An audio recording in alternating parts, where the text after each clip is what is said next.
Hello and welcome to another episode of Moose's Gear Goo Review. I'm Moose, and today we got a discussion topic. So on today's episode, we're going to be talking about how much you should spend on an EDC knife. And yeah, so if you're new to this channel, my name is Moose. Welcome. On this channel, I do reviews of knives, gear, food, and tech for backpacking, travel, hiking, and EDC. So if you're interested in those things, please consider subscribing and hitting the bell notification for up-to-date videos. If you like the video, give me a thumbs up. Alright, so a couple days ago, maybe a week ago, or maybe even longer, I don't know at the time of this video, I can't think, but Taylor Martin, he's a creator, he has the Best Damn EDC channel, really great channel. He did a video called How Much Should You Spend on an EDC Knife? And that was the question posed, and in his video, he didn't really say, per se, right off the bat. So he went around and asked people at random how much they would spend. And there's a variety of people for his small sampling that gave different price ranges. And, you know, he kind of just said whatever you are willing to spend is what you're willing to spend, or less. And ultimately, yeah, that is the case. That's, you know, whatever you're willing to spend, you're willing to spend. And some might spend more if it's a grail knife or if they're actually a collector versus someone who's a user, like just looking for a knife to cut stuff with. But I figured I would share my opinion, and I'm not gonna, I mean, like I said already, generally, if you have the money for something, you'll have the money for something, but don't feel like you need to go out of your way to get some super knife, because that's just not practical. So, if you didn't know already on this channel, I focus on a usable cutting tool. So I don't necessarily fall for all the hype and the glitz and the glamour of, you know, I don't know, anodized titanium, you know, milled super scales and like some funky super steel I can't pronounce. You know, I look at just like what's a basic cutting tool that fits my hand, that is easily usable, and is a great cutting tool, because ultimately knives are tools. Now, I'm not knocking anyone that's going in it as a collector. I'm not knocking anyone who only gets custom knives, or, you know, you want to support your favorite knife designer. You know, that's your thing. More power to you. I do have my own favorite knife designers. You know, it's great to support them and you know what they do for the community. But I'm kind of approaching this once again at like a practical sense for the non-knife enthusiast, for someone who needs just a decent pocket knife. They don't care what it is, who created it, or where it came from. They just want to know, how much do I need to spend to have a good, usable tool that will last me. If you're looking just for a basic knife that'll cut something that you can fit in your pocket, you can probably get away with spending about 20 bucks. Straight up, like no lie. A $20 knife will pretty much meet your needs and get you through something. You know, if you need something to cut boxes, whatever it is, that's all you got. And there's plenty of decent $20 knives out there. A few that come to mind. One is the K-Bar Dozier Hunter, I believe. It's a simple lockback design. It's ambidextrous that way, so it doesn't matter if you're lefty or not. They also have like the Wraith, K-Bar Wraith, another lockback design, pretty similar.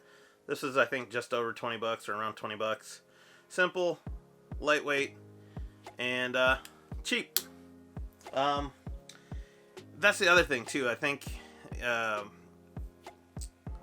Taylor Martin was talking about EDC knives, but I'll also reference fixed blades, because you can get away with a fixed blade for under 20 bucks. Hence the Mora knives, $20 or even less. This one I think was like 14 bucks at the time I got it. Most of them are about 20 bucks. They come with a sheath. They're usually right hand only, but there are a few that have different sheath options. But there are some other ones that get a little bit pricey, and we'll get into those, but there are options. $20, you can get an easy, simple pocket knife. You can even get smaller ones. This is the Outdoor Edge, and this is a small little pocket tool slash friction folder. I use this thing all the time. Super simple.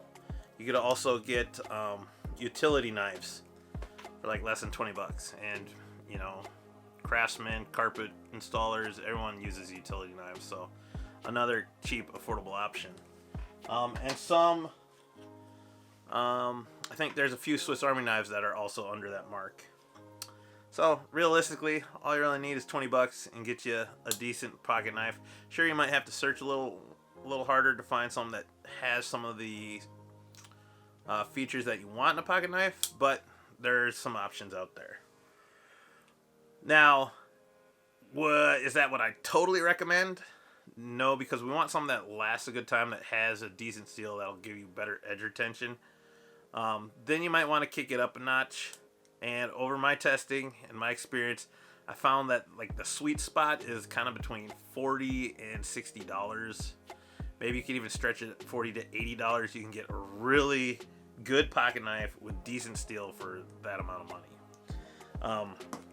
I feel like you can get G10 handle scales. You can get D2 steel blade, 14C 28N steel.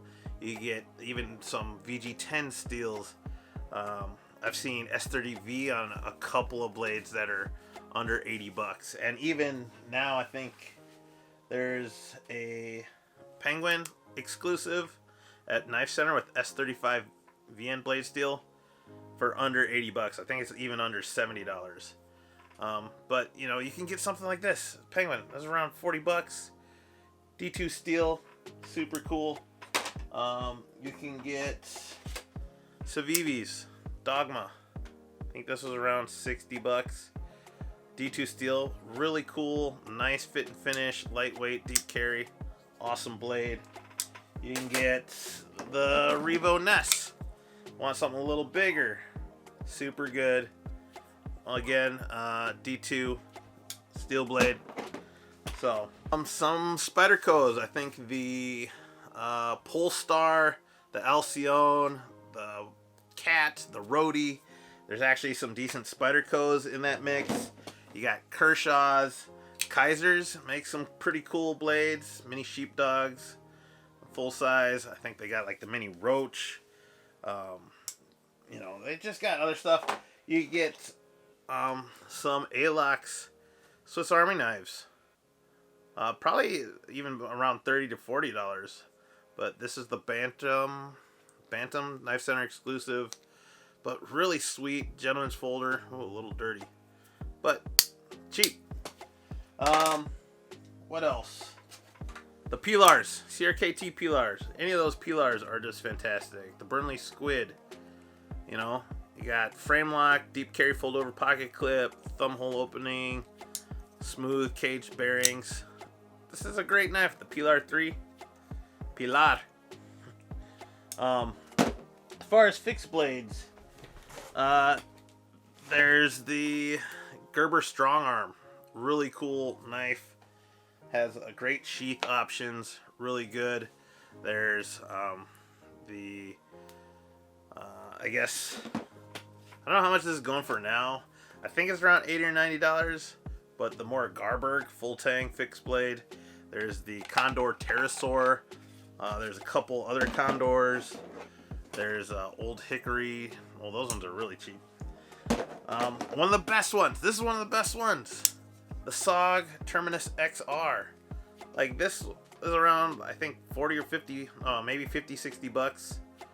But super cool. This comes in a number of different steels.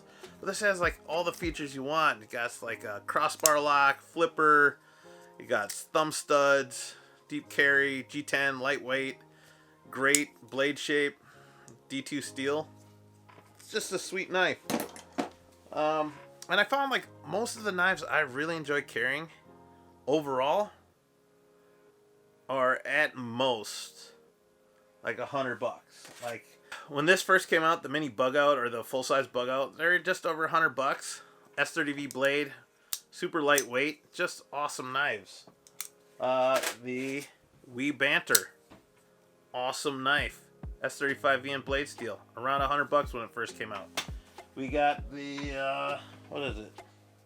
Now they got the Lander. This is like $60, and this knife is great. Has so many good features and one of the most perfect EDC blades. Yeah, so, you know, 120 bucks initially for this guy, I think. But do I use that? I don't know. It's good, but most of the knives I carry, honestly, are somewhere between 40 and 100 bucks. And that's truthfully. And I find them to last very long. And right now, the Hogue Deca was one, you could get 20 CV blade steel on it for like 150 bucks. So, why am I telling you that these are the sweet spots? Because sometimes it's the design, sometimes it's the brand name, sometimes it's the warranty that drives the prices. Obviously, there's inflation now. But, you know, overall, you can find some really good blade steels on budget knives, and they more or less function the same way. If you're a blade steel snob, I get it. You probably want to spend more. But if you're more about the action, you want to find a good, affordable push-button auto, you can find one for around 100 bucks. You know, there's a ProTech. It's small, but it's mighty. 20 CV blade steel.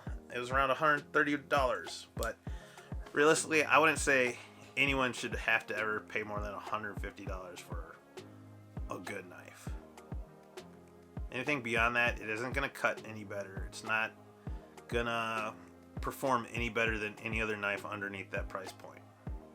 And I'm going to reference We All Juggle Knives. He did a really good video a while ago just saying how as the price goes up and as the steels go up, the blades don't necessarily cut anything better. It's just the edge retention might last a little longer. You know, a sharp knife is a sharp knife, and if it can shave hairs, if a cheap budget steel can shave hair off your arm the same way an expensive one is, it doesn't mean that an expensive one cuts any better. It just means it might hold edge retention longer. Doesn't necessarily make it a more functional knife. It just means it'll hold the edge. So if that's important to you, then yeah, sure. But you can get good steels for 100. So overall, sweet spot, $40 to $80. Beyond that, the full range I would recommend anywhere between 20 to 150, maybe 200 max. But realistically, you can find a really good knife under 100 bucks. So there you have it, guys. I feel like I ranted a little too much on this, but let me know your thoughts. Leave your comments on what your range or perfect, what your budget for a good EDC pocket knife is, okay? So I guess I preface that good. So I'll leave links to Taylor Martin's original video, We All Juggle Knives, knife price kind of video. And yeah, thank you guys. Peace. And I'll see you outside. Bye.